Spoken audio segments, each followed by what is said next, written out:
Hello YouTube, this is Joe from the Common Investor channel. It's nice to kind of have you around again today. So today is going to be kind of a more generic video essentially, which basically would be me going through my free trade portfolio. So essentially this is a portfolio update. So as of 29th of July, I my portfolio is valued at 14,085. With most 75 pence. So obviously, within the market that essentially the market hasn't really been a good place for the past couple of days. Basically, market sentiment has changed. Because obviously, if you look at it, I think most stocks aren't really trading to fundamentals, especially in the US. I mean, Microsoft beat earnings. Quite a few others, Raytheon beat earnings as well. But for some reason, it just kept on going down. So I think it's just a case where people are basically taking their profits. Um, there's nothing wrong with that. So it's just one of those kind of scenarios until people see that things are getting better for sure. Then essentially things will be looking much better in the future. So I'm pretty happy where the market is essentially. Um, I'm pretty happy with the earnings I've seen from most of the companies I do own.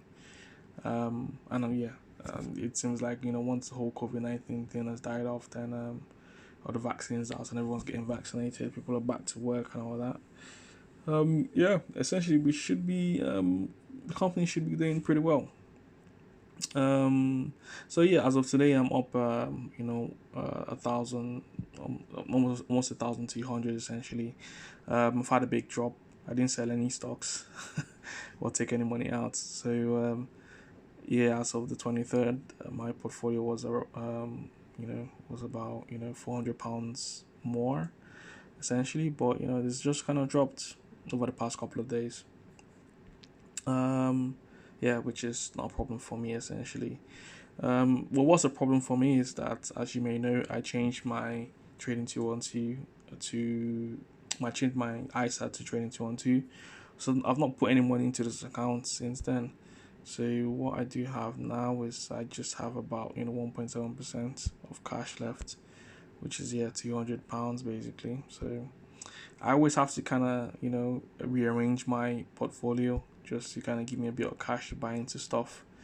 Um, but yeah, so far so good anyways. So at the moment, EMIS is actually my largest holding, guys. So I mean, it's not done too well essentially, but I basically have a lot of faith in this company. I did a stock analysis review about this company in terms of it's basically a dividend growth company, and they basically are trying to be the ecosystem of healthcare within the UK. And essentially, they cover a lot of the markets as well within the UK compared to other competitors. So I'm not going to talk too much about it. Um, I'm pretty sure it's found support, which is somewhere around there essentially. And I feel like I have a good feeling that it's just gonna keep going up and up and up. As long as they keep on reporting decent numbers, then there shouldn't be a problem. And obviously, I think they grow their dividends. They've grown their dividends by I think about 15% every month as well. So if you see my fire portfolio, my trading 212 account, you kind of have an idea that I'm more kind of going into that dividend growth type strategy.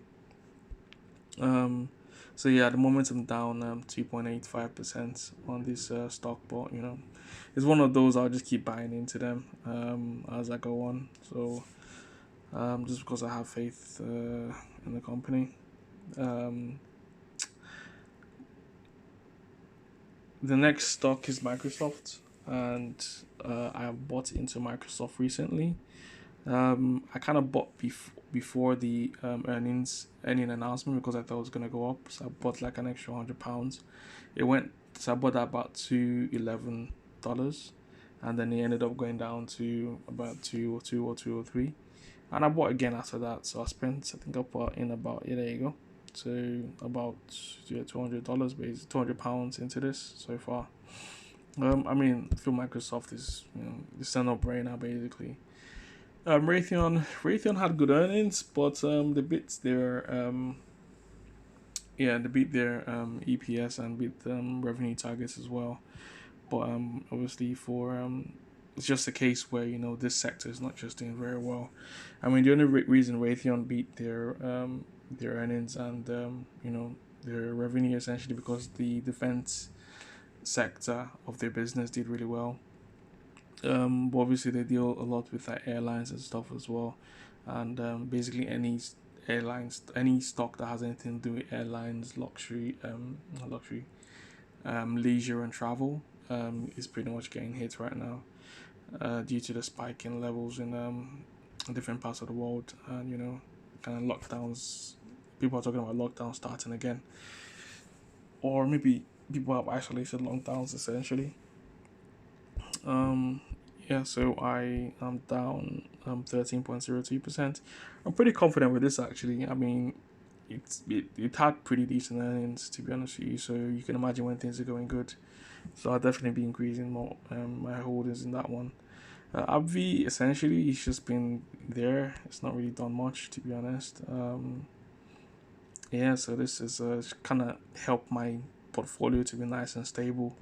So I'm up in 34% on that. Visa. Um, I bought into Visa, but I think did it go? Yeah, I bought into Visa as well, thinking it was gonna go up. But yeah, I think people are just kind of waiting to see what happens, and essentially, I believe it's just gonna, just gonna rock it up. Disney as well. I think that dropped quite a bit. Yeah.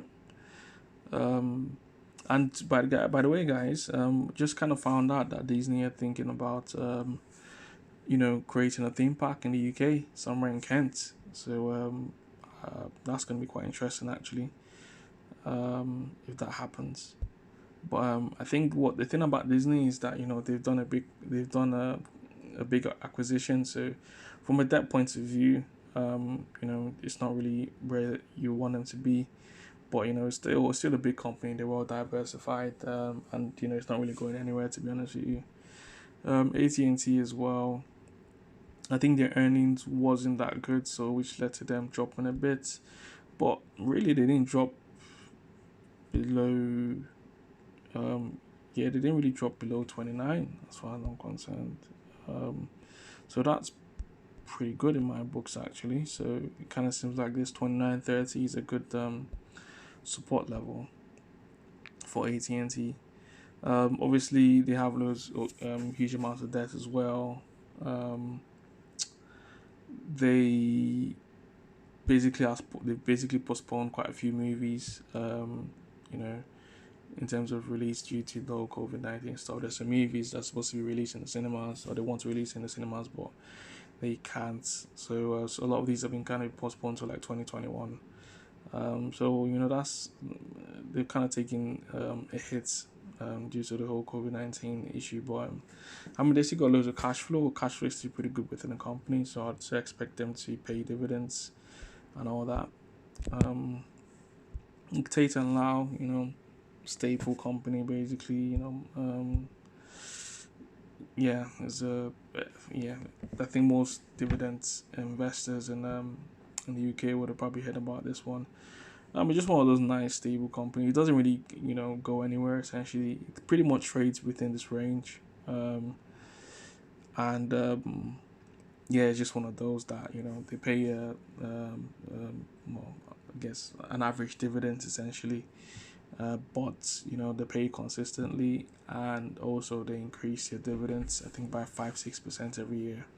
So it's just one of those ones to have from a dividend point of view. 3M they didn't the earning report wasn't very good, so I think they dropped quite a bit as well. Um, let's see. Yeah, they dropped quite a bit as well due to poor earnings reports. But at the same time, as you can see, it seems to be kind of going back up again. So, yeah, I think in general, the market is kind of optimistic about the way things are going. I think people are just being extra careful. Yeah, so I'm not really too scared about the future of the market. Countryside. So yeah, basically housing stocks in the UK are not doing very well. The G is just going down. I think Countryside made an announcement, which basically triggered the fall. Can't remember what it is, to be honest with you, but I don't really have a problem with Countryside. I mean, I bought it at a really good time, considering it's pretty much gone back to where it was before, and I'm still 7% up. So yeah, I'm not gonna sell this one. I've sold Red Roll, I've sold Barrett's, but because I got Countryside at such a good price, I'm definitely gonna keep that one. They don't pay as much as good as a dividend as Barrett's and Red Roll, but they are projected to have better growth than those two. Essentially, it's more of a smaller um, home building society. SMT. So I mean, obviously, you guys know I think since I talked about SMT on a particular channel, it seems like quite a few people have actually grabbed it. Essentially, it's a trust that has Tesla Holdings, Netflix, Spotify, Alibaba, Tencent. Essentially, just growth stocks.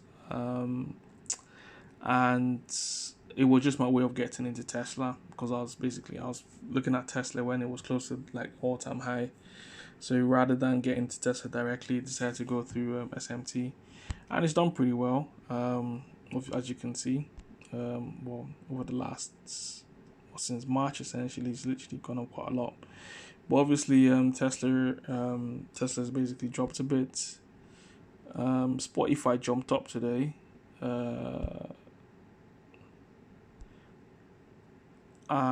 Yeah, Spotify jumped up today. I think about 9-10% or something like that. I think they smashed earnings basically. So but I think in this trust, Spotify holds a smaller percentage, so it's not really reflected that much in the share price. If Tesla was to skyrocket today, then you definitely see that go up quite a lot. Yeah, so I reduced my holdings from like £1,000 to 400. Just take a little bit of profit. It wasn't anything crazy. I just kind of reposition myself again to capitalize on any price drops. So essentially, if this drops down, then potentially the remaining £200 I have within this portfolio is going to go into that. Next is B&M Retail Value. This is actually done really well for me actually, and it's the gift that keeps on giving. Yeah, they're basically doing really well. They basically posted an increase in revenue, increase in earnings as well. So they had the beats there. They had a good earnings report. That's literally driven the stock price above the previous support actually. So that's pretty good. And the company is looking pretty nice and healthy. They have a good dividend growth as well. I think it's somewhere around.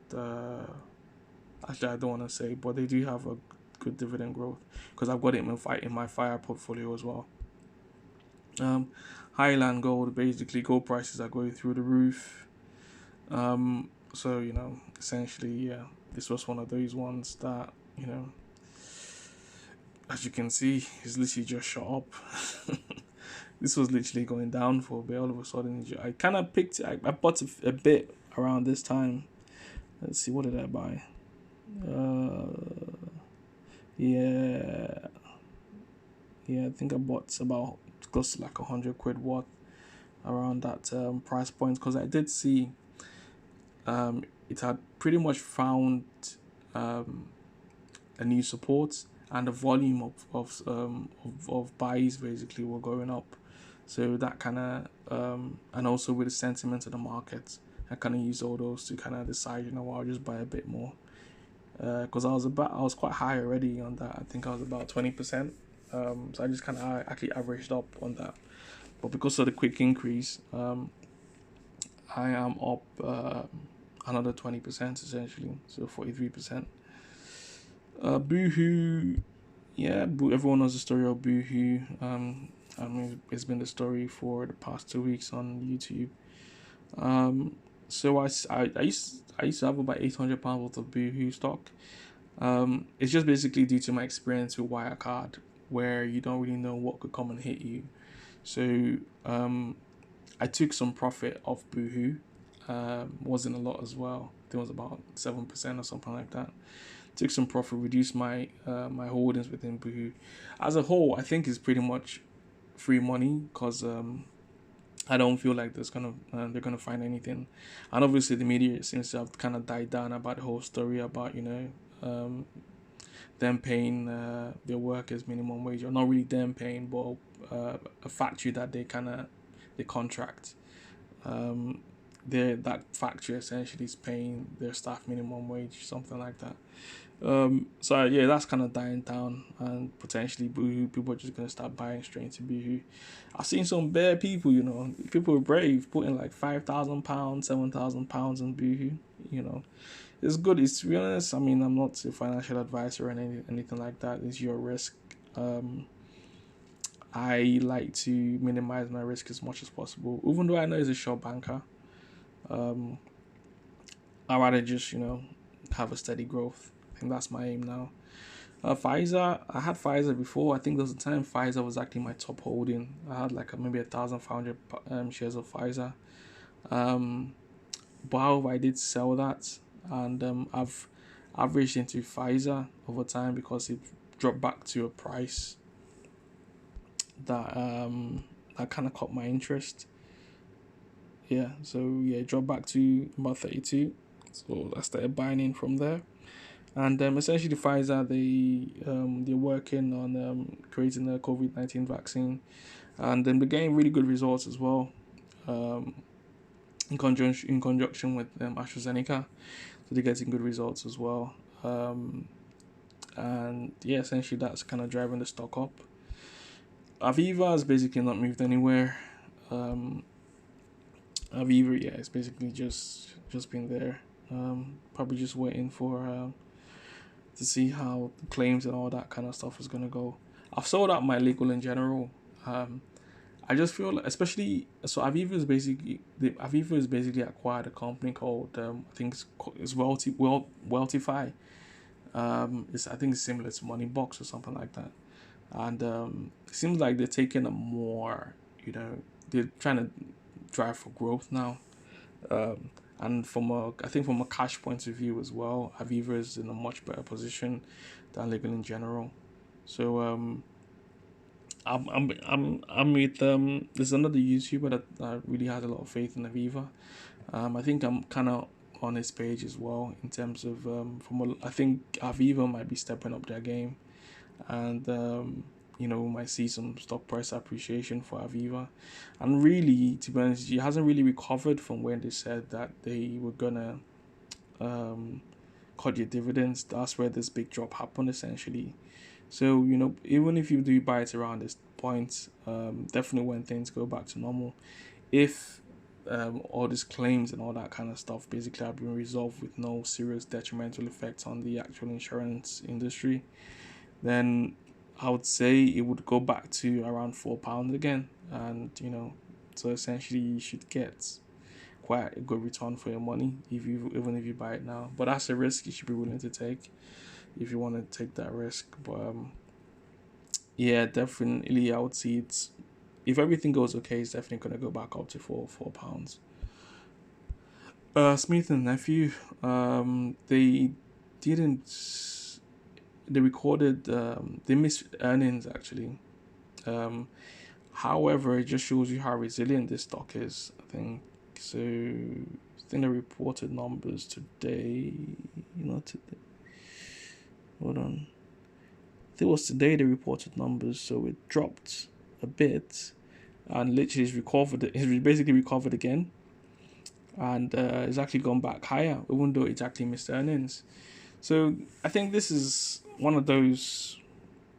Just look at the max view. So this is one of those typical stocks I think people just like earning. Is what you call a dividend growth stock. Um, and these people just don't really like selling them, to be honest. And if people do sell them and they get into a good price, what you usually do is that you just have someone waiting around the corner to actually buy it in, because they basically have a good dividend history. And essentially they grow their dividends every year as well, and they've been quite reliable with paying them off. So he's one of in my file portfolio. This is another dividend growth stock within my file portfolio in trading 212. The Agio, is doing pretty well as well. I'm not sure if they reported earnings. I have a feeling they did, but I'm not too sure, anyways. But yeah, it's been doing pretty well. I'm up, 10% on the Agio. That's in my fire portfolio as well. Your Palo Alto, basically, I've not really added any money into that. It's dropped a bit. I think it got to. I remember when I was telling you, I think an analyst basically said it would get to 248, and I think around that time it was around 220 or something. And it was probably around here, like 222. And it's basically shot up to 248. So there you go. There are a lot of different elements that kind of dictate the market, essentially. So that's just a long term hold for me. If it does drop, definitely buying a bit more. Or I might actually sell it, to be honest with you, and maybe probably reinvest in something else. But yeah, that's for another time, because I'm not really getting any dividends from that. Right move is just kind of, rather than going into, actual housing stocks, decided to go into right move. Sold Barrett, sold Red Roll, and reinvested some of the money in right move. And kind of, share the money elsewhere as well. So that's doing. It's kind of up and down, essentially, but I rather own right move now than any housing association, apart from Countryside, which is in my portfolio. And the reason about Countryside is just I got it at a really good price. What else? Obviously, Countryside as well. The dividends have been suspended. So, Oxford Biomedica, it's a gene therapy company. They're working with, AstraZeneca, to basically manufacture the COVID-19 vaccine. So AstraZeneca shot up quite a bit, but not a lot of people know about Oxford Biomedica. It's had a really amazing growth, essentially. And right now I think they're doing pretty good things. They're getting new clients in, new customers in. They have a lot of stuff in the pipeline. It's a pretty, from a gene therapy point of view. I think it's an up and comer. I wouldn't be surprised in the next couple of years if this would kind of reach like £10-15 essentially. They are also basically created a new site to increase their capacity for manufacture. Things are just basically, I think it's up and onwards from here, essentially. The lowest has been so far, I think it was about £4 or so. And essentially it's basically double that now, so there you go. If that drops to £4 again, I'm definitely going to be loading up, with no doubt. Live Nation, I was up on that for a bit. Essentially this whole COVID-19 stuff, I don't think they reported any earnings or any news. Essentially, this really, it's basically looking like we might be going into a lockdown. No one's really sure what's going on. So Live Nation is one of those that would just take a hit. Where is it now? So it's one of those, if it does drop down again to where it was, I'll definitely be buying more, because it's an online based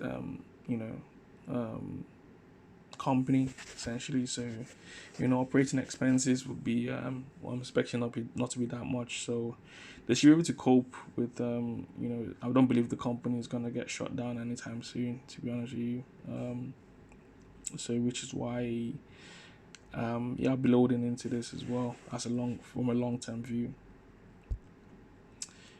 Future, there you go. Let's read what this one's about. So this is a bit of a blind buy, this one. So this is a multi-platform media firm that offers services like advertising, e-commerce, and events. The company was founded in 1985 and has a portfolio of over 80 brands on their books. So, just look at this chart, yeah? It's amazing, isn't it? So, Future was a company that I came across when I wasn't like before trading T12 and Freetrade kind of when I was still on IG.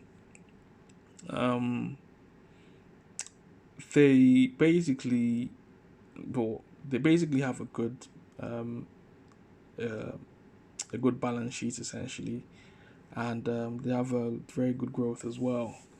I'm not gonna lie to you, I don't really understand the business, but what I do understand is this chart, and this chart is looking good, mate. That's all I can say. Obviously they say don't invest in what you don't understand, but yeah, this looks pretty good. They pay a dividend as well, but the dividend is absolutely nothing. I mean, it's like 0.0, I don't know, two. Yeah, it's not a lot, mate. They probably pay like 2 pence or something like that for the whole year. It's not a lot, but yeah, I mean, I think it's one of those that the dividend cover is amazing. I mean, it's got like, yeah, it's the highest dividend cover I've seen. So they definitely have loads of money in the bank and they can cover the dividends. I think it's just a company decision not to actually, you know, do that. But in the future, no pun intended. Depending on how the company takes, or the manager or the CEO or whoever takes the company, they might decide to actually start paying some dividends. But I think now they're just more interested in actual growth. Yeah, so it's just one of those ones that I'm following the trend essentially. Bacanora, this is basically it's just volatile, mate. It just goes up and down, up and down, up and down. Well, as this is a lithium, I think mining or something. Yeah, excuse me. And it's just a long term play. Obviously, EVs are coming through. I'm just gonna assuming that the value of lithium is gonna go up over time.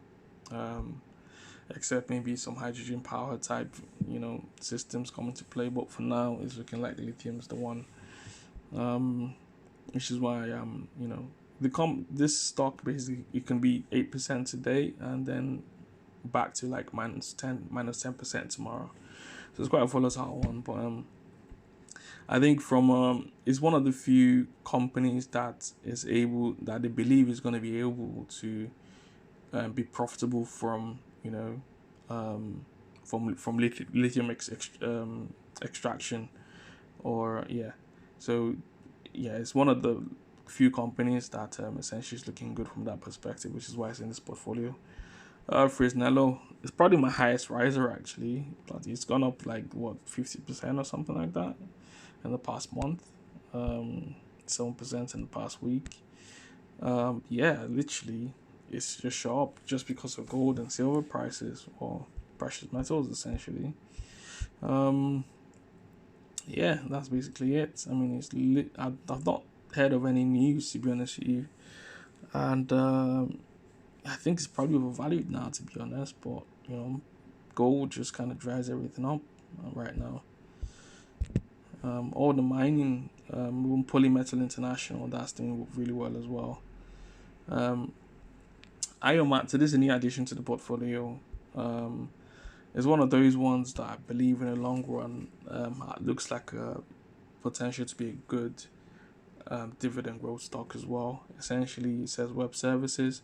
Well, what they do basically is this is a firm that provides online services such as telco or telecommunications, web hosting, secure messaging, and website building. I mean, they also build cloud storage units as well. So, and they're one of the first ones to start this within the UK, essentially. So, they got experience with it, and, the cloud market is only going to get bigger. And it's actually had some pretty good growth as well over the years. I mean, it's basically, returned 100% in the past. Let's see, what's this? In the past 3 years, yeah, they got like 100% return, which is not too bad. yeah, so it's something I'm gonna just start investing in, and look forward to that dividend growth. Basically, yeah, I'm more of a dividend growth investor now. If I happen to get a stock that that kind of jumps, then hey, good luck to me. Next one's Greg. It's a long video. So Greg, basically I don't think they've opened up, to be honest with you. They reported a loss. Well, they reported a gain, a profit last time. However, obviously they've not really sold anything. They don't really do like deliveries. They don't do nothing. So basically, they just been short. And I think it's one of those companies that is more focused on ensuring that they have a good balance sheet than actually ensuring that they pay their their investors or shareholders a dividend, which is nothing wrong with that. All the same. I mean, the company needs to be run. Um, so it's one of those. But I like it as a company because essentially they treat their staff really well. Um, I reduced my holdings in Greg's actually. I think I had about £600 or something in it. I took a loss on Greg's, just because I had a feeling it was just gonna keep on dropping. So if it keeps while it keeps on dropping, because I don't think it's gonna be opening anytime soon, I will probably average down into Greg's again. Because I think in the long run, when everything goes back up, when everything's up and running, then Greg should be going back up again. And to be honest, they do have a pretty good balance sheet, so they should basically be able to survive this pandemic period pretty easily. YouGov is a new one I've added. It's one of those, as you can see, I like stocks that trend this way. When I see stocks that trend this way, it's not a big jump or anything like that. It just looks like it's stocks that people like to hold. When I see stocks that trend this way, people hold, get dividends, and reinvest the dividends. And then it seems like at some point you get some kind of exponential phase, which is what you kind of get with that compounding effect. So I think those are pretty much the kind of stocks I'm going into nowadays. And I think this will be also potential dividend growth stock as well. And you can see it's done really good over the past 5 years. Yeah, so I'm not gonna go into any general what's it called? Any general analysis, but obviously it does market research. I'll read out what it does essentially. So this firm facilitates research and data analysis around the world, including significant studies into UK election voting and behaviors. So I mean, you must have come across them at some point, like on they all these polls they hold about elections sometimes, like on if you go to some certain websites you see like YouGov on there, so they hold those kind of polls and all that kind of stuff. So it's just an interesting company to be invested in, to be honest with you, because I think from a there's definitely more um you know there's basically more data analysis and research going into um into just everyday life and just what businesses and all that kind of stuff. So yeah, it's a good one to hold, to buy and hold, and looks like a potential good dividend growth stock as well. Starbucks, yeah. Um, I don't think they beat earnings. They missed earnings, but the CEO told a very good story, and it seems that everyone kind of bought into it. And essentially the stock clawed his way back up basically after he told his story. So sometimes it's not really about the earnings. Sometimes it's just about how well the person presenting the earnings or the CEO can kind of tell the story, and get people to buy into the story. Ocado had that for a while. It's basically 3.3% or 3.39% up.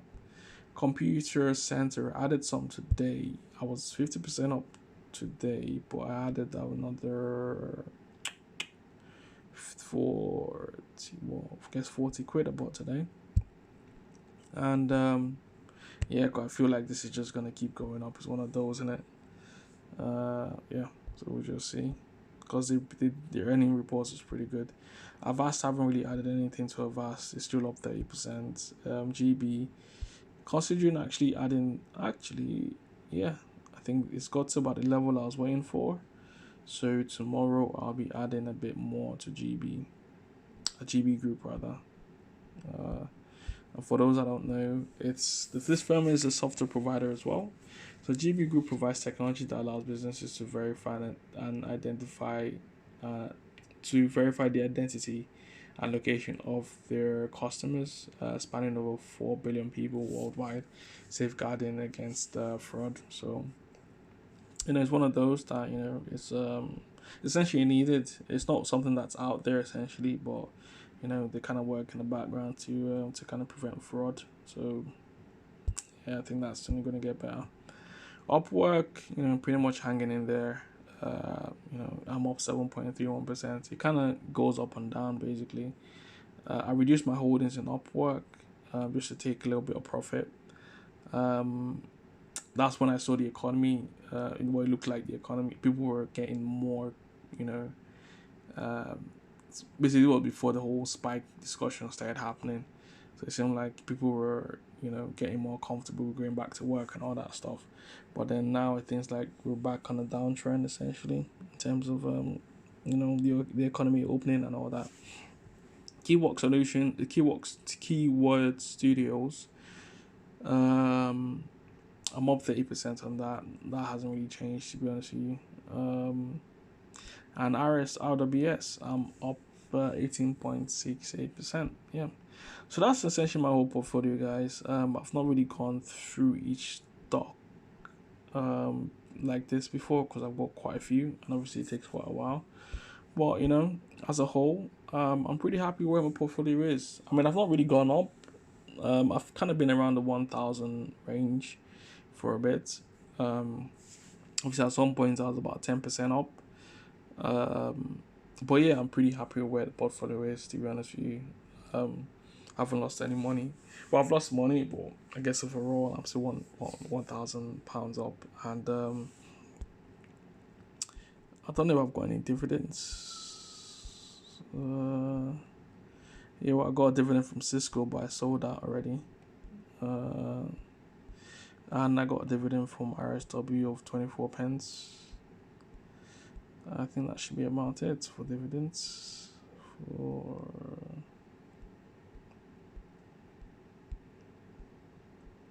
Yeah, I think that's about it for this month. I didn't really get a lot of dividends this month. Well, this for last month. Okay. So yeah, so thanks for watching again.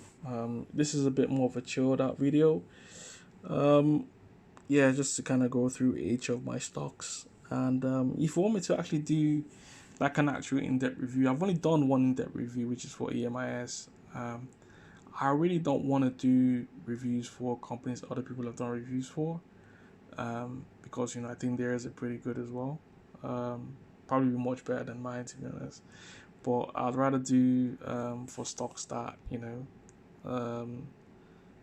it's not very common on YouTube, which is what I did the one for EMIS, or which other company can I do? Would I prefer? Maybe B&M, something like that. People haven't covered that yet. Smith and Nephew. So those kind of stocks in the future probably gives me an opportunity to actually go deep into future and see what's going on. Yeah. So those would kind of be the stock reviews I like to do. Obviously, I've started a trading 212 account. I've got my FIRE portfolio, which is doing pretty well actually. It's about 90% dividend growth stocks. Then you got essentially 10% of dividend stocks, which are probably more high yielding, of like 4% on average essentially for the dividend stocks. So I'll be talking about that as well. And it's been quite nice to see how the portfolio works out. Yeah. So thanks for watching, guys, and it's been a pleasure. So